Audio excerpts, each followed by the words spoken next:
Hello everyone, hi, welcome to the channel of Wall Street Mojo. Watch the video till the end, and also if you are new to this channel, then you can subscribe us by clicking the bell icon. Friends, today we have a topic which is non-cash expenditures. Well, what exactly are the non-cash expenditures? See, non-cash expenditures are the expenses, that are not related to cash. So even they are reported in the income statement, what exactly is there? They have nothing to do with the payment of the cash. So the most common non-cash expenditure is depreciation. If you have gone through the financial statement of the company, you would see that the depreciation is reported, but actually there is no payment of cash.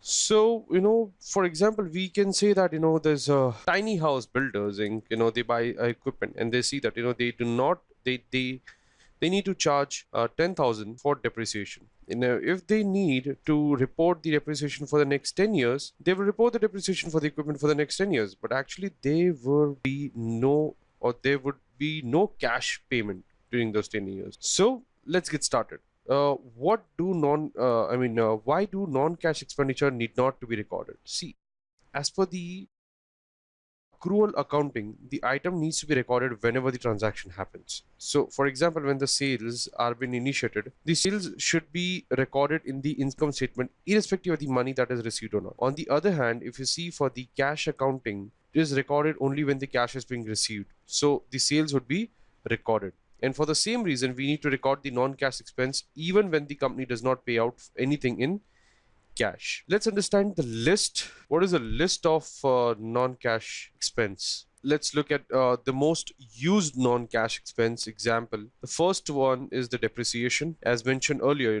depreciation is a non-cash expenditure, and if the company buys a machinery or asset, it needs to set aside a certain amount for the wear and tear, and that expense is recorded every year in the income statement of the company. So this expense is called the depreciation, and it is the non-cash expense.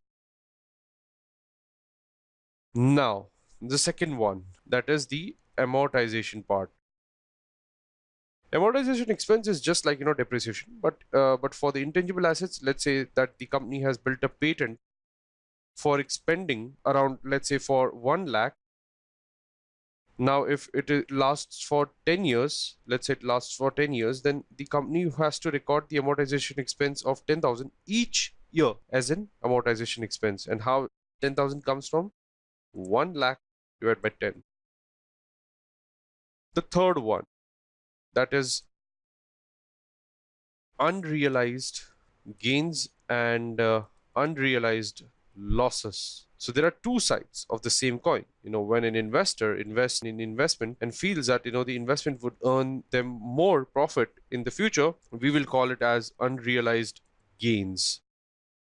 Actually, there's no cash profit. It's just on the paper until the position is closed. If you see, on the other hand, the unrealized losses is also the same, but in this case, the investor feels that the investment will yield more future losses, but only on the paper. Now, since these are not cash profits or losses, we will only consider them as non-cash items. That is, the unrealized loss can be termed as non-cash expense. Fourth, the stock-based compensation. Well, many companies, they pay their employees stock option. This stock options are included in the compensation package. So these are not direct cash, but they are like, they are the company shares. When a company don't have enough cash to pay off its employee, they go for what we call as the stock based compensation. And even the employees leave the organization, they cannot get the full value of the stock based. The fifth one that we have is the provision for future losses. Now, companies often create provisions for expected losses. Now, for example, if a company sells a portion of their total sales on credit, there's always a chance that they wouldn't receive the whole of the amount in cash. Now, few customers may not they may not pay at all, and the company would not need to call them as bad debt. Now, before the effect of the bad debt, it hits the company, and company wants to protect its own interest, and that's why they create a provision for bad debts. And this is one of the non-cash expenditure because nothing goes out in the Now, why are non-cash expenditure adjusted for valuing the company? Well, when the financial analyst looks at the free cash flow of the firm or the free cash flow of the company while conducting the discounted DCF method, non-cash expenditure have no place in it. Now, this non-cash expenditure reduces the actual cash if they are not adjusted.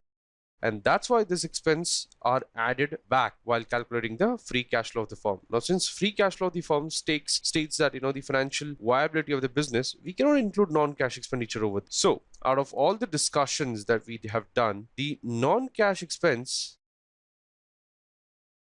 they are useful when we record them in the income statement. And recording the non-cash expenditure, it basically allows us to find the what we call as the net income. So if you see, the net income of the company isn't always useful for the investor, not always, and they want to know what the company's actual worth is. So that's why we need to value a business. To value a business, we need to examine the cash flow of the business, and while calculating the free cash flow, we will do something that is called, we'll add back the non-cash expense, and so that we can get the actual cash inflow and outflow. So let's quickly recapitulate: depreciation, amortization, unrealized gains and unrealized losses, stocks-based compensation, and provision for future losses.